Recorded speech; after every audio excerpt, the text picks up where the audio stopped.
can fly.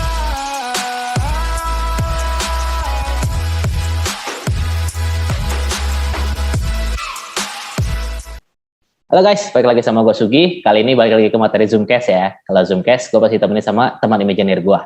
Hari ini gue temenin sama Mr. Kimutaku. Say hi, Mr. Halo semua. Nah, kalau Mr. Kimutaku ini tuh bisa dibilang apa ya? Kayak teman lama lah ya, mungkin. Ya nggak sih? Ya, Atau bukan teman kita udah kita? lama sih nggak ketemu gini. Apa kabar nih? Baik, Pak Sugi. Pak Sugi baik. Ya, di luar COVID yang baru melanda diri saya dan keluarga sih baik-baik saja. Sudah Kalau- negatif kan? Sudah sembuh Pak, untungnya. Jadi Sudah COVID survivor. menular lewat Zoom kan? Bisa jadi mungkin lewat tes ini kita langsung buktikan nanti berapa hari kemudian. Kalau positif berarti menular lewat Zoom mungkin. Nah, saya akan tuntut Anda langsung. Atas Saya tahu dasar dari apa? mana saya kena COVID. Langsung saya tuntut Ah, baiklah. Ngomong-ngomong kita udah berapa lama nih nggak ketemu? Berapa tahun ya? kuliah ya. Aduh, kuliah kayaknya ya. Iya, Zaman udah kuliah berapa ya? tahun itu? Kita Iya. tuh kenalnya dari futsal ya, kalau nggak salah ya. Main futsal bareng ya lagi kuliah ya. Antara itu atau basket, gue lupa nggak tahu. Antara dua itu sih. Pokoknya futsal. berhubungan olahraga lah. Futsal Waktu ya. itu kayaknya lu belum mulai main basket deh sama sekali. Oh iya ya. Iya, lu masih iya, terkenalnya iya. kiper Maranatha. Oh, nggak Maranatha sih, kiper Maranatha beda lagi Pak. Ada yang beda kelas ya. Gue kiper ya biasa aja lah, standar di situ Pak. Ya aduh, merendah sekali ini kiper jagoan. Nggak begitu Pak, jangan gitu. Oke. Oh ya ngomong-ngomong guys, untuk yang belum tahu, Kimutaku ini dia tuh bergerak di bidang tour and travel ya, specialized di Jepang gitu. Ya nggak sih? Benar nggak sih? Iya betul. Bisa dibilang Nah, cukup menguasai lah gua untuk negara Jepang saja. mantap. Specialized gitu. Lu jadi Makanya bisa bahasa Jepang dong? Kenapa? Lu bisa bahasa Jepang? Gua kalau untuk bahasa Jepang sendiri gua cukup gua nggak fluent tapi gua bisa get by, gua nggak bakal nyasar di Jepang, gua bisa nanya, gua bisa berkomunikasi gitu dengan orang Jepang menggunakan bahasa Jepang walaupun bahasa Jepang gua nggak lancar gitu ya. Jadi untuk yang Traveling mah oke gitu berarti ya? untuk traveling term gitu gua bisa. Untuk yang misalnya gua mau nawar, mau beli barang, mau nanya harga, mau pesen tiket, gua bisa gitu semua. Jadi nggak ada masalah lah untuk traveling. Baca tulis juga bisa? Kalau tulis gua nggak bisa, to be honest. Kalau baca gua bisa. Jepang tuh ada 3 huruf ya, katakana, hiragana, sama kanji. Nah, yang gua bisa 100% tuh katakana. Gua fluent in katakana. Gua bisa baca semua katakana begitu. Kalau hiragana gua sekitar 75% bisa. Ada beberapa yang gua kadang masih suka lupa. Nah, yang paling susah tuh kanji. Dimana kanji itu kan huruf serapan dari Mandarin ya? huruf Mandarin gitu. Ini luar biasa susah karena kanji ini banyaknya luar biasa gitu. Kalau kanji gue ngerti sih, maksudnya gue tahu kayak satu huruf satu arti gitu kan. Nah kalau untuk katakana hiragana itu maksudnya kalau yang gue tahu kayak Korea kan ada huruf itu ada kayak ABC-nya dan jadi mereka tuh bisa dibaca ini K, ini A, jadi dibaca K gitu misalnya. Nah, kalau Jepang kayak gitu juga nggak sih? Sama, Jepang sama pun ya? kayak gitu. Katakana hiragana pun sama. Jadi dia tuh kakiku keko, sasisu seso, a i u e o gitu. Cuman untuk konsonannya sendiri mereka nggak ada yang berdiri sendiri. Jadi B doang, C doang, D doang itu nggak ada. Semuanya jadi langsung ada a i u e o, maksudnya kakiku keko gitu-gitunya gitu. Ya, babi bu bebo, kakiku keko, sasisu seso. Konsonannya paling cuma satu sih setahu gue, N. Jadi kalau di belakangnya akhirannya N tuh bisa gitu. Jadi misalnya Doraemon, belakangnya N kan? Bisa ya. Mereka bisa gitu. Katakana tuh lebih digunakan untuk menulis kata serapan dari bahasa asing. Kayak bus gitu ya, bus. Kan kalau tulisan alfabetnya BUS gitu kan. BUS gitu-gitu. Kalau di Jepang tuh karena dia kata serapan ditulisnya dengan katakana BASU, basu. Base. Karena si huruf Jepang ini, katakana ini tuh tidak ada akhiran S. Jadi harus Makanya ditambahin akhirannya sendiri. U gitu. Ya. Sama kayak yang kayak di game-game gitu ya, kayak ready, set to, terus go gitu kan. Betul. Jadi kayak set kan sebenarnya SET kan. T-nya tuh nggak ada di bahasa Jepang tuh. Jadi harus diakhiri dengan huruf hidup vokal gitu. Jadi set to gitu ya. Betul. Kayak itu ya, kayak siapa? Yang Komnas Anak. What? Kaseto sudah lupakan lah. Lupakan. Anyway, lu udah berapa kali ke Jepang nih selama hidup lu? Kalau boleh tahu. Kalau totalan gue tuh biasa gue juga nggak ngitung sih. Gue nggak tahu berapa kali. Ya. Nah, kayak sombong in disguise gitu ya. Tapi beneran gue nggak tahu bos. Gue ya anggaplah gue lebih sering dibanding kebanyakan orang Indonesia gitu. Kalau dalam setahun nih, maksudnya di luar COVID ya, di luar ada pandemi kayak gini, lu setahun bisa berapa kali gitu kayak frekuensinya? Kan Jepang tuh ada 4 musim ya. Spring, summer, autumn, and winter. Ya, anggaplah gue setiap musim 1 kali lah ke Jepang gitu. Wih gile. Berarti pas lagi ada sakura juga lu kesana gitu ya? Itu tuh pas apa ya? Summer ya maksudnya? Spring. Oh spring ya? Iya. Jadi setahun 4 kali lah average-nya. Gue pengen banget sih kesana. Gue pengen lihat sakura. Gue belum pernah lihat soalnya kan. Anyway, lu bisa-bisa Jepang tuh otodidak? Atau ikut kelas? Atau emang dari mana gitu? Atau istri lu orang Jepang sekarang? Actually gue nggak pernah ngambil formal education buat Japanese language gitu ya. Jadi semuanya gue belajar otodidak sendiri, learn by doing. Karena dari buku gitu maksudnya, atau lebih kayak lu karena lu sering ke sana jadi lu belajar sendiri kayak dipakai bahasa jadi bisa gitu?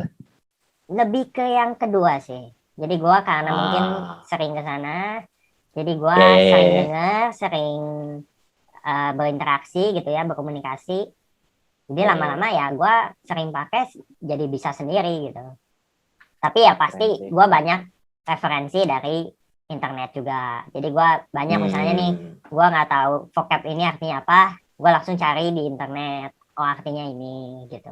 Dari jadi film juga mungkin ya, film lagu gitu-gitu. Ya mungkin dari film, dari lagu, media-media berbahasa Jepang gitu.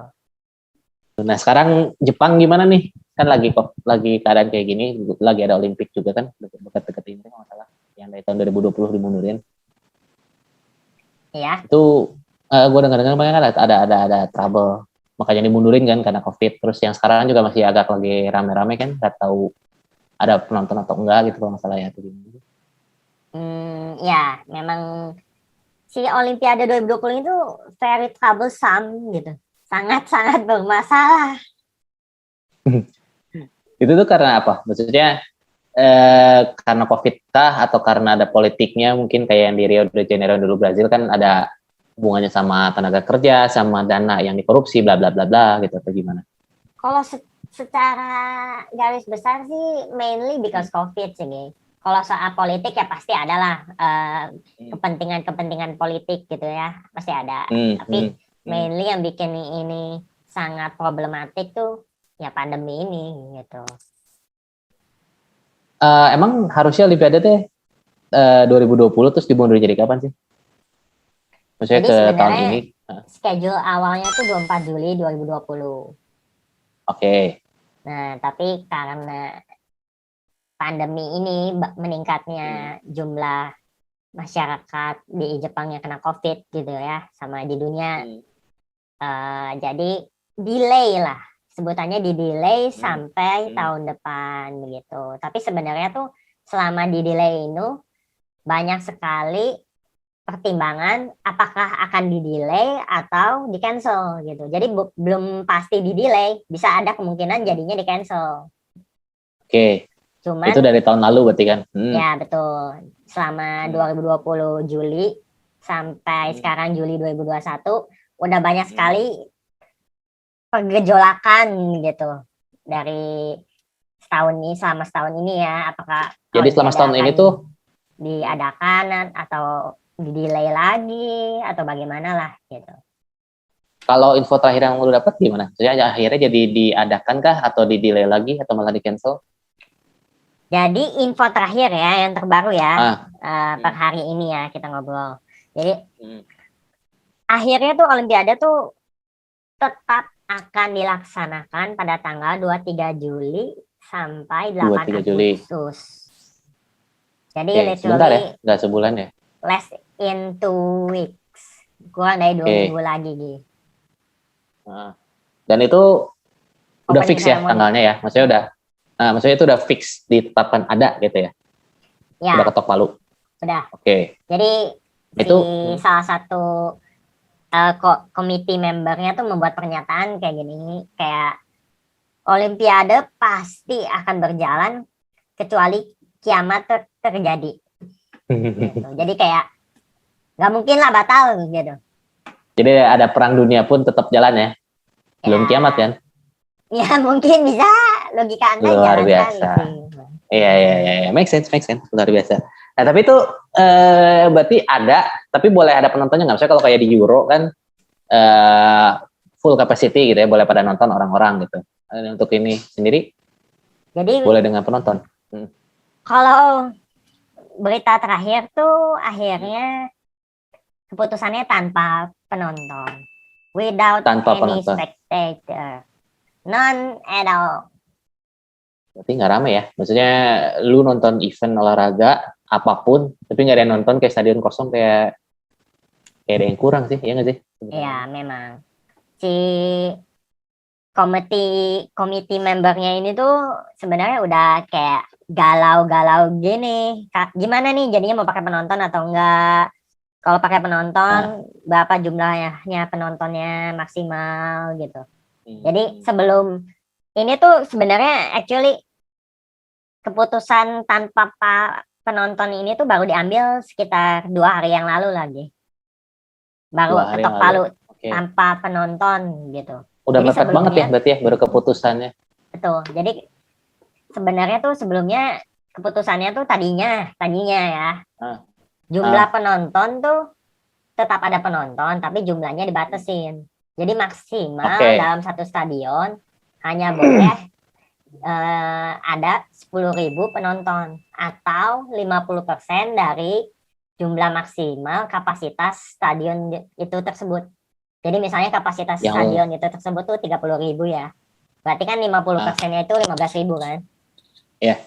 Tetapi jumlah maksimalnya 10.000. Berarti yang lebih kecil yang dipakai yang lebih kecil gitu. Whichever smaller gitu. Itu awalnya, sebelum ketok palu akhirnya nggak boleh gitu. Ya. Jadi kalau mau bahas ini lebih lanjut, mungkin kita bisa bahas pertimbangannya banyak sekali. Nah ini gue mau nanya justru kenapa akhirnya kan nggak boleh ada penonton gitu kan? Ya. Itu kan berarti pertimbangannya mungkin karena kalau memang main problemnya dari tahun lalu itu corona atau covid, berarti kan nggak boleh ada penonton pun berhubungan dengan covid gitu kan? Apakah covid separah itu di Indonesia di Jepang? Iya, parah lagi. Cuman separah itu. Kalau dilihat dari jumlah pasiennya sih masih bisa dibilang kecil ya dibanding Indonesia. Karena kan jumlah penduduk Jepang tuh cuma 125 juta. Ya. Sedangkan penduduk Indonesia kan berapa sih? Gue gak even tahu. Lu juga gak tahu, Indonesia bos. masuk. Ya pokoknya Indonesia masuk ke 5 besar negara terbanyak penduduknya di dunia kan. Kalau nggak salah sih. Kalau belum berubah ya. Anyway gitu. Ya jadi. Beserta Cina, Brazil, Amerika. Ya gitu-gitu. Ya jadi jumlah pasien COVID di Jepang pun termasuk cukup tinggi begitu ya. Tapi kalau dibandingkan sama Indonesia memang jauh, karena Indonesia banyak sekali yang kena COVID. Itu udah nggak bisa dibandingin lah. Cuman sebenarnya yang menurut gua tuh yang sama parahnya adalah antisipasi pemerintah dalam menghadapi COVID. Jadi Indo sama Jepang tuh sama jeleknya menurut gua dalam menghadapi COVID. Ya seenggaknya Indo bisa kayak Jepang lah ya. Maksudnya ada poin plusnya. Sama jeleknya. Itu poin minus goblok. Sama-sama jelek. Ya tapi kan sengaja sama Jepang. Biasanya kan Jepang bagus. Ya sengaja ada yang sama lah. Anyway, emang perharinya biasanya di sana berapa sih? Maksudnya case COVID perharinya atau gimana gitu? Kalau mau ngebahas COVID tuh, jadi awalnya gue kasih lihat ini deh. Gue share sesuatu yang mungkin bisa menarik perhatian kalian ya. Baik. Ini karena gambar tuh lebih menggambarkan segalanya dibanding omongan. Gambar lebih menggambarkan, ya iya sih, bener. Gambar lebih menggambarkan. Nih, kelihatan nggak bos? Tanggalan kalender. Tuh, jadi Oke. lu bisa lihat tuh, ada tanggal-tanggal yang di highlight warna merah. Ya. Itu adalah saat dimana state of emergency diberlakukan. State of emergency adalah? State of emergency itu adalah kalau equivalentnya kan sama dengan di Indo tuh PSBB lah, PPKM. Oke. Gitu. Ya. Oke. Sebutannya kalau di Jepang istilahnya state of emergency, di mana diberlakukan peraturan-peraturan yang memperketat regulasi tentang misalnya jam malam, jumlah orang yang ngumpul maksimal berapa orang. Mirip-mirip PSBB banget berarti ya isi-isinya mah ya. Kurang lebih mirip lah ya. Kalau gua jelasin satu-satu nggak akan ada habisnya sih ini. Oke. Jadi kalau di sini kan bedanya yang merah sama yang kuning itu apa? Yang kuning itu partial state of emergency. Jadi state of emergency yang setengah-setengah. Kendorin ya. Udah mulai dilonggarkan gitu. Tapi lu bisa lihat kan, kalau dari tahun 2021 ini tuh lebih banyak merahnya dibanding yang nggak dimerahin gitu, yang nggak ada highlight gitu. Iya, bencana banget sih emang, parah banget. Ini tuh state of emergency tuh actually udah ke 4 kali gitu. Sekarang tuh udah yang keempat, yang bulan 7 itu tuh yang keempat gitu berarti ya. Betul, jadi si Jepang tuh awalnya pertama kali memberlakukan state of emergency tuh di tahun 2020 April itu tanggal 7 itu state of emergency pertama, karena kan di saat itu kasus COVID sedang naik-naiknya gitu kan, langsung dia keluarkan aturan state of emergency alias PSBB pertama untuk seluruh Jepang gitu ya, seluruh provinsi Jepang. Tapi setelah kurvanya cukup melandai, jumlah kasus yang menurun, pada tanggal 25 Mei si state of emergency ini tuh diberhentikan. Pokoknya intinya larangannya tuh mulai dilonggarkan gitu ya. Itu tuh di tanggal 25 Mei. Nah, dari 25 Mei 2020 gitu ya. Ya, dari sana si Jepang tuh pengen ngeboost ekonominya lagi, karena kan selama state of emergency tuh banyak sekali restoran yang tidak kuat bertahan gitu ya. Karena kan harus tutup dari awal, segala macam, ekonominya turun. Nah, si Jepang tuh memberlakukan namanya Go to Travel. Go to Travel ini adalah program untuk lo travel di dalam negeri, locally, tapi lo dapat subsidi pemerintah gitu. Jadi misalnya lo nginep di hotel gitu ya, sekitar 10.000 yen, sejuta. Nah, setengahnya tuh ditanggung pemerintah. Tapi ini untuk keluarga Jepang only gitu ya? Iya, karena memang selama tahun 2020 kemarin dari state of emergency kan Jepang sudah tidak menerima warga asing yang hanya untuk traveling gitu, masuk Jepang gitu. Oke. Jadi Go to Travel ini tuh sebenarnya banyak kontranya juga gitu ditentang. Iyalah, itu sama aja kayak lu nyebarin virus lagi kan? Kayak dengan lu nyuruh orang traveling ke sana ke sini. Iya, itu lagi. Jadi selama program ini berlangsung tuh kurvanya naik lagi. Jumlah pasiennya naik lagi. Itu jenius sih yang mencetuskan ide itu jenius sebenarnya.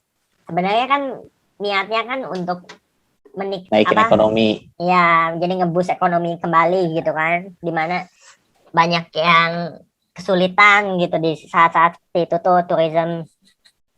Iya, tapi a bit too soon kayaknya kan kayak gitu. Iya. Jadi ujung-ujungnya pada tanggal 14 Desember tuh si Go to Travel program ini diberhentikan nih, ditunda. Dan akan tapi udah 6 bulan jalan berarti kan itu tuh Dari Mei sampai Desember. Dari Juli sih. Juli ya? Oh Juli atau Desember. Ya sekitar 6 bulan ya, lah. 5-6 bulan. Itu dampaknya berarti udah lumayan banget berarti ya. Makanya kan, Januari langsung mulai lagi kan itu PSBB-nya kan. Betul. Yang tanggal 8. Ya, jadi semenjak Go to Travel ini diberhentikan, ternyata kurvanya tuh masih tetap tinggi begitu ya. Jadi terjadilah PSBB kedua pada tanggal 8 Januari 2021 gitu. Oke. Itu tuh tadinya cuma sampai tanggal 2 Februari gitu. 7 Februari. 7 Februari, oke. Tapi diperpanjang. Jadi dari tanggal 8 Januari sampai tanggal 7 Februari, sebulan.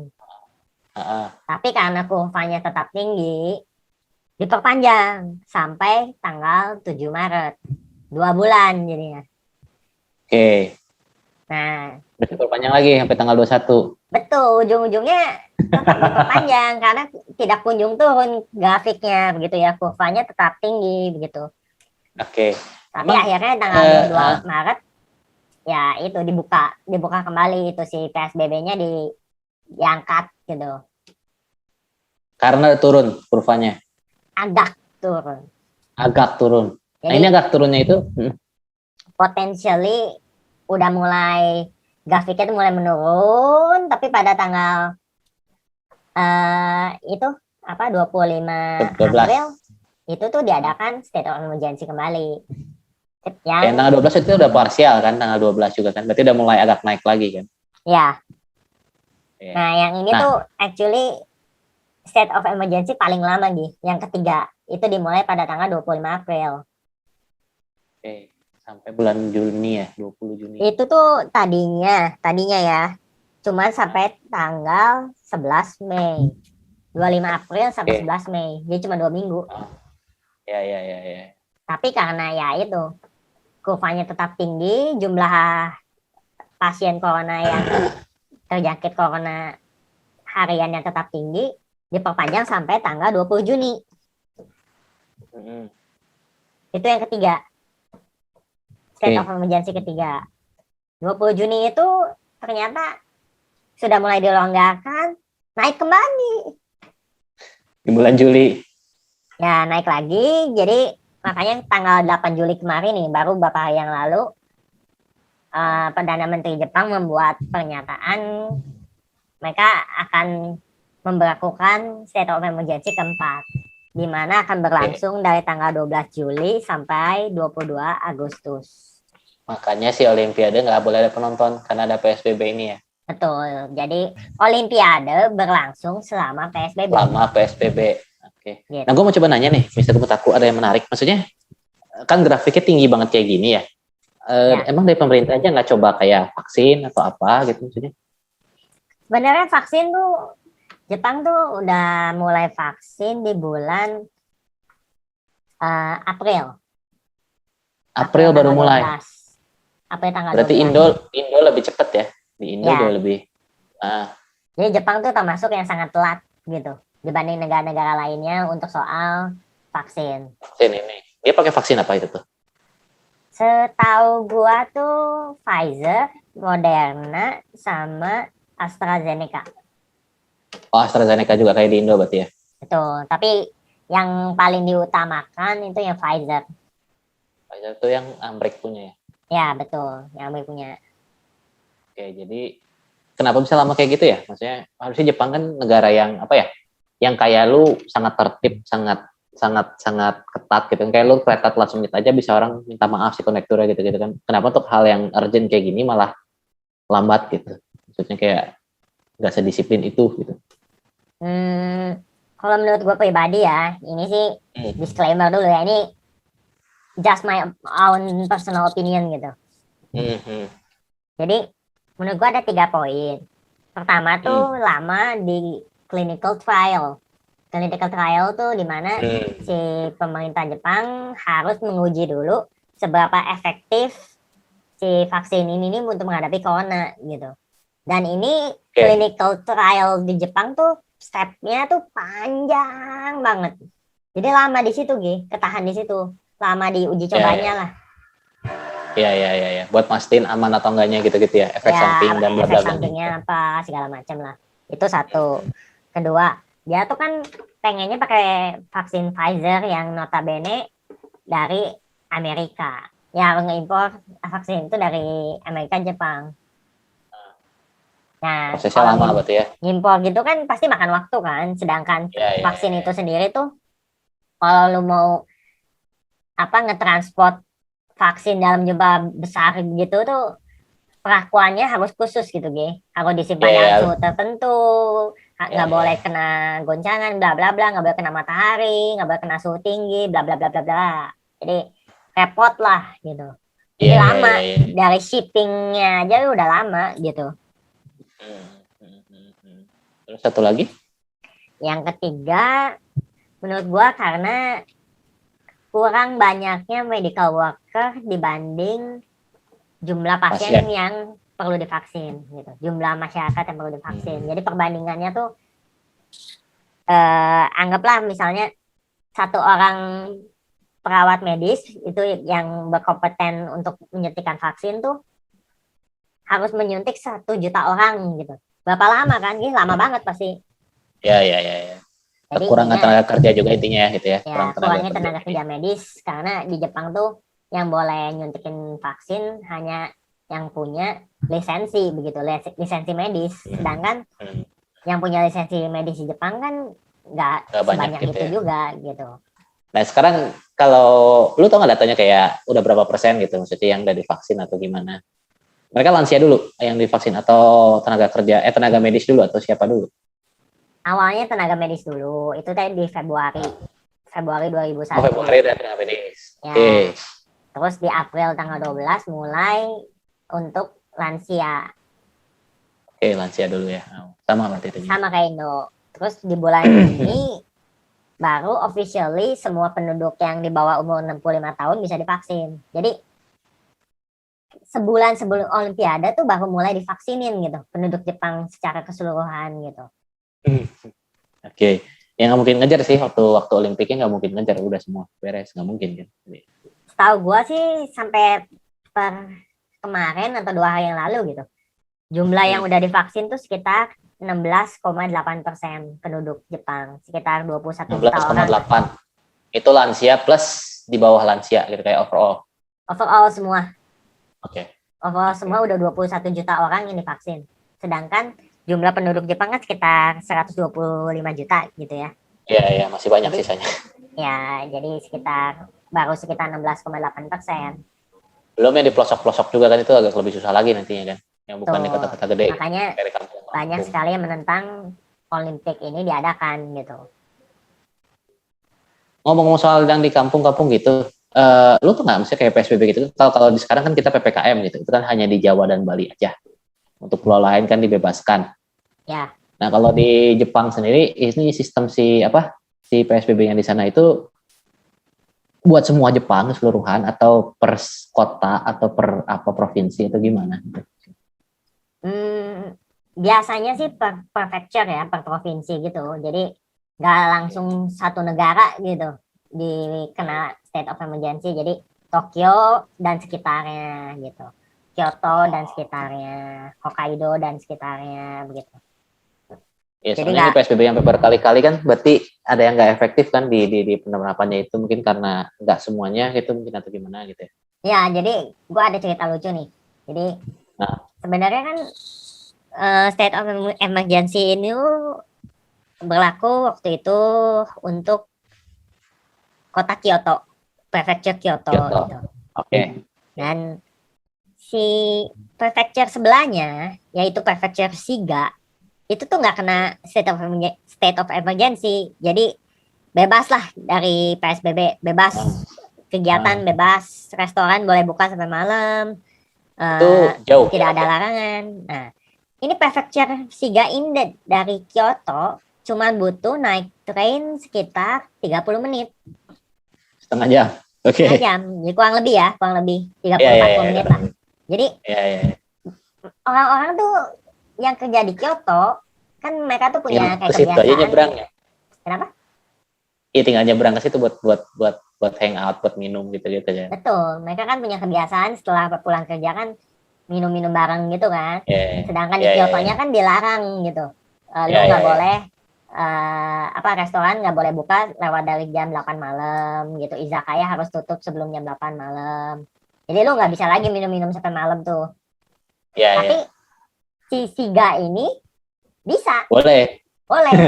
Jadi yang dari Kyoto, salaryman-nya, pegawai kantorannya, ya udah tinggal naik kereta 30 menit nyampe ke Shiga. Di Shiga minum-minum sampai subuh. Nyebarin lagi COVID di sana. Betul. Tapi itu memangnya kalau kita kan ada kayak PPKM ini kan pembatasan, maksudnya orang Bandung yang mau ke Jakarta kalau nggak ada tujuan nggak boleh gitu. Kalau di sana boleh-boleh aja gitu. Saya dari Osaka ke Shiga ini nggak ada pengecekan atau apa, lu kalau ke Shiga ngapain itu bebas-bebas aja? Nggak ada.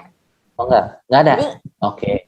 Sebenarnya aturan yang si state of emergency ini tuh nggak terlalu ketat sih, jadi nggak terlalu efektif juga. Mereka tuh cuma lebih kayak dihimbau gitu, untuk memakai masker. Jadi itu tidak, lu nggak dipaksa untuk memakai masker. Jika tidak memakai masker ada hukumannya begitu, nggak ada gitu. Lu dihimbau doang. Kalau keluar memakai masker, lagi di indoor memakai masker, berinteraksi, jaga jarak, bla bla bla bla. Itu himbauan doang semuanya. Dan restoran yang tutup lebih cepat itu jam 8 malam udah harus tutup pun, itu pun banyak yang nakal lah. Jadi tetap buka gitu-gitu segala macam lah. Ya sama lah kayak jauh sama di Indo. Di sini kan ada yang sampai itu counter HP aja diambilin handphonenya sama Satpol PP gara-gara buka. Misalnya nggak ada kayak gitu ya? Sejauh warung makan di Gerudu nggak ada sih. Nggak ada ya. Di sini lebih sadis itu ya, warung makan di Gerudu, press cooker diambil, satenya diambil. Wah, gua nggak bisa berkomentar sih gitu. Itu sepertinya oknum-oknum. Itu tuh sadis sih, maksudnya itu kan modal orang. Harusnya tinggal tutup aja gitu kan, yang nggak usah ada yang diangkut lah, ngapain gitu. Itu modal dia jualan juga kok sebenarnya. Ya, beginilah Indonesia namanya. Anyway, balik ke ini nih, balik ke Olimpik. Maksudnya kan kalau Olimpiade kan seluruh dunia gitu ya, bukan cuman Jepang doang gitu kan. Ya. Nah dengan kondisi COVID kayak gini, otomatis kan bakal banyak atlet-atlet luar negeri yang orang luar Jepang yang datang ke sana gitu, entah dari Indo, entah dari mana. Itu tuh ada aturan khusus buat masuknya gitu, atau boleh masuk semua atlet boleh masuk gitu atau gimana? Mereka boleh masuk, tapi saat masuk ke border negara Jepang di imigrasinya tuh mereka akan dites apakah mereka positif COVID atau tidak begitu. Oke, berarti udah ada yang negara-negara yang kena masalah, maksudnya kayak banyak yang positif atau gimana? Sejauh yang gua tahu udah ada 3, setahu yang gua tahu ya sejauh ini gitu. Gua kan nggak bacain semua berita juga ya. Jadi yang gua tahu tuh yang membawa COVID masuk ke Jepang, atlet dari Uganda, Lituania, sama dari Belanda ya. Jadi waktu mereka datang di tes COVID ternyata positif bawa Delta varian. Ini yang tim Uganda. Bawanya yang sadis ya. Kalau nggak salah gitu, ada 2 orang yang positif COVID Delta varian. Tapi lucunya 7 orang lainnya yang negatif gitu ya. Tapi mereka tuh kan bepergian bareng kan. Ya. Tapi yang 7 ini nggak usah dikarantina cuma 2 ini yang dikarantina. Yang positif doang yang dikarantina. Iya. Dan mereka maksudnya yang positif ini dari 3 negara ini dikarantina, yang positif dikarantina dan boleh tanding nantinya, atau dikarantina dan disuruh pulang atau gimana gitu? Sejauh ini masih dikarantina. Gua nggak tahu akan disuruh pulang atau segala macam, gua belum tahu. Soalnya ini kan baru. Belum lama. Iya. Masih kayak berita seminggu atau 2 minggu yang lalu lah. Belum ada kelanjutannya. Tapi ya aneh juga sih kalau misalnya berarti yang 7 kayak Uganda gitu 7 dibebasin. Sebenarnya bisa aja kan kayak tesnya nggak valid atau apa, sebenarnya mereka positif tapi false negatif gitu. Ya harusnya mereka isolasi mandiri juga dulu kan selama 2 minggu. Dicek lagi apakah ada gejala nantinya setelah 2 minggu segala macam lah. Tapi enggak, mereka dibebasin aja, suruh ke camp pelatihan atlet. Tapi Indo berarti aman ya, lolos atlet Indo? Gua nggak tahu kalau Indo. Nggak tahu ya. Oke. Kalau misalnya, nah ini Olimpik udah beres, gue mau coba nanya. yang berhubungan sama kerjaan lo sih, sama yang gue juga pengen. Kapan nih kita bisa kesana lagi sebagai turis? Kapan? Iya. Eh, When? Cuma Tuhan yang tahu, Gi. Kalau jawabannya gitu, semua pertanyaan juga jawabannya gitu, Pak. Hanya Tuhan yang tahu ya. Iya sih, emang bener, nggak salah. Enggak sih, Gi. Kalau pertanyaannya 1+1, gue bisa jawab 2. Iya. Anda pintar berkelit ya. Iya. Kalau ini kan memang kapan pandemi berakhir hanya Tuhan yang tahu, Gi. Kalau misalnya ada orang yang bisa jawab, berarti orang itu bohong. Cuma sotoy doang. Iya, maksudnya prediksi gitu, so kira-kira atau gimana. Oh, nanyanya benar dong. Oh iya. Maaf, Pak. Maksudnya. Iya, prediksi Anda. Enggak, prediksi setan. Ya, Anda lah. Saya lagi ngobrol sama Anda.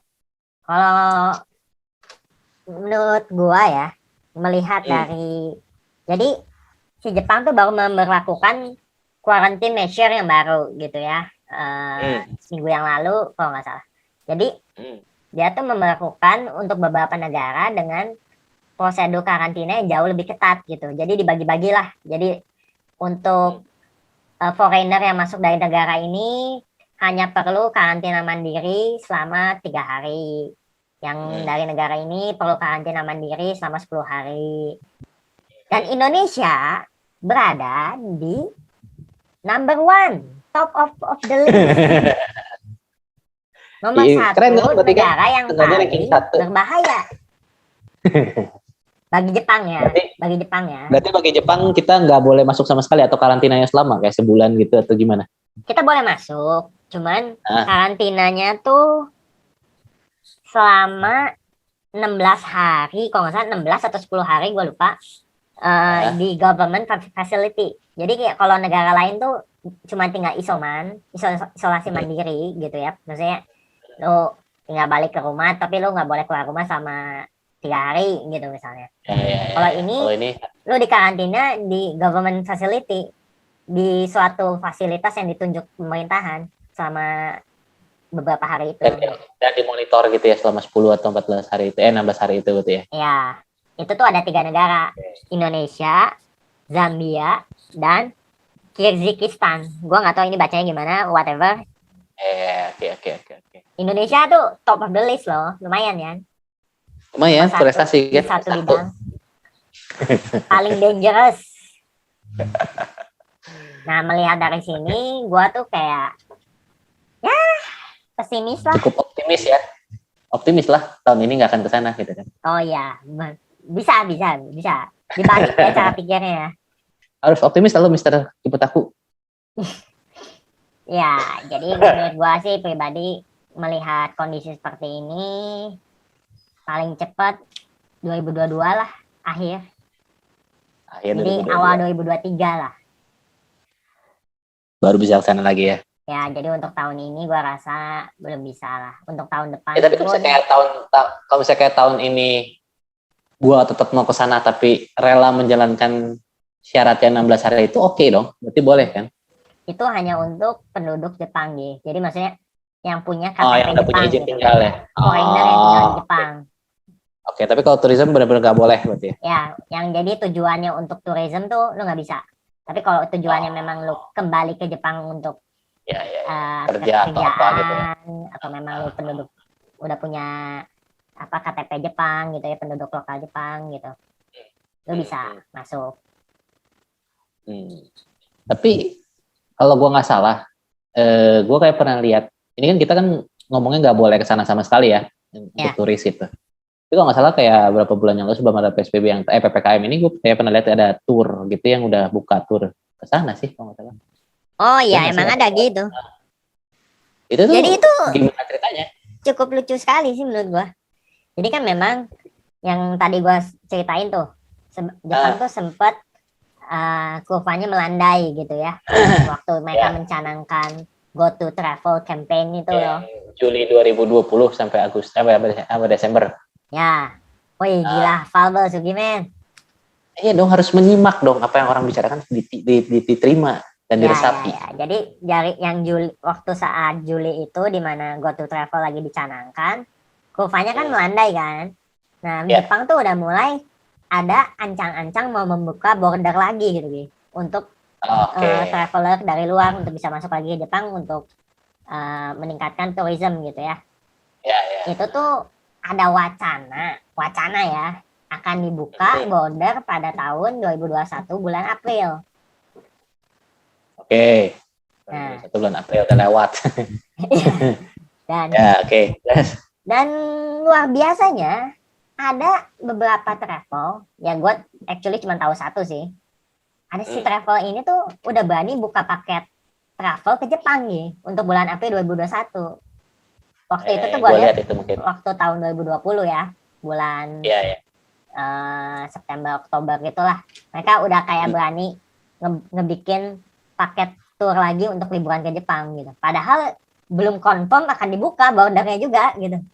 Iya, baru wacana kan, wacana. Baru wacana dan isu dan rumor gitu. Tapi mereka sudah berani loh buka. Itu gila sih menurut gua. Lu kebayang nggak sih kalau misalnya orang-orang yang udah daftar gimana? Yang udah DP. Nah itu makanya nasib orang, itu orang-orang yang udah bayar terus due date udah lewat bulan April sama bulan Juli. Duitnya apa kabar? Buktinya kan sampai bulan Juli masih belum dibuka. Itu wacana itu nggak jadi kenyataan gitu. Itu duitnya apa kabar itu? Ya makanya itu sangat tidak etis sih. Anda tidak mau meniru, buka juga tur ke sana. Gila ya. Gue masih punya etika, bos. Gue mau cerita soal Olimpik ya. Jadi kan Olimpik tuh banyak sekali dikecam lah ya. Maksudnya banyak kontranya dibanding pro-nya gitu. Yang mendukung Olimpik tuh lebih sedikit gitu dibanding yang against Olimpik diadakan gitu. Jadi pernah ada satu polling. Tapi sorry bentar dipotong. Yang ini yang Olimpik tuh hasil keputusannya itu sama komite kan, bukan voting kayak pilih presiden gitu kan? Bukan. Ini totally komitinya yang ngambil, komite dan pemerintahan Jepang gitu yang ngambil keputusan. Berarti ini votingnya cuma buat kayak kayak pengen tahu opini masyarakat lah. Opini masyarakat ya. Oke. Siap. Gitu. Jadi ada satu Shimbun tuh newspaper di Jepang yang mengadakan survei gitu ya, polling. Jadi menurut survei ini yang tidak setuju Olimpiade diadakan tuh sekitar 50% lah. 50-50 dong berarti? Enggak. Jadi pilihannya tuh nggak cuman diadakan atau tidak gitu. Jadi pilihannya tuh ada 4. Diadakan, di cancel, di delay, atau abstain. Tapi 50-nya memilih ditiadakan berarti di cancel. Ya. Jadi sebenarnya ada kayak 30% yang maunya di delay. Jadi sekitar 50 maunya di cancel, 30 di delay. Terus yang abstain sekitar berapa persen gitu ya. Yang mendukung Olimpiade diadakan tuh cuma sekitar 14% gitu. Jadi rendah sekali angkanya. Berarti bisa dibilang kayak 80% nggak pengen di bulan Juli ini at least kan? Betul. Jadi sebenarnya public opinion tuh tidak setuju gitu untuk Olimpiade diadakan. Seperti kayak lu kayak nyari mati lah. Maksudnya lagi pandemi gini malah ngadain event besar-besaran seperti ini gitu.